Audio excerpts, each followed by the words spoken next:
মানে আমার শ্বশুরবাড়ির ঠিক সামনে এই লিচু বাগানটা এত লিচু ধরে আছে, মানে আমার দেখেই মনে হচ্ছে এখনো পাকে নাই, তারপর দিয়ে একটা হালকা লাল হয়েছে। আমার দেখেই মনে হচ্ছে আমি একটু খাই, কবে না কবে ঢাকায় যে কিনা কি খাবো। শ্বশুর বাড়ির থেকে একটু লিচু খাওয়া যায়, এত এত লিচু ধরছে।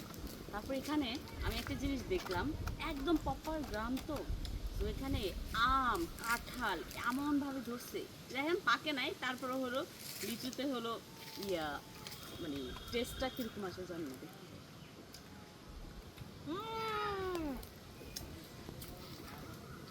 অনেক টক, অনেক টক। ও মাই গড, কাঁচা লিচু এত টক হয় আমি জীবনে ভাবতে পারি নাই। এত টক, কিন্তু অনেক লিচু, আমার মনে হচ্ছে সব নিয়ে যাই।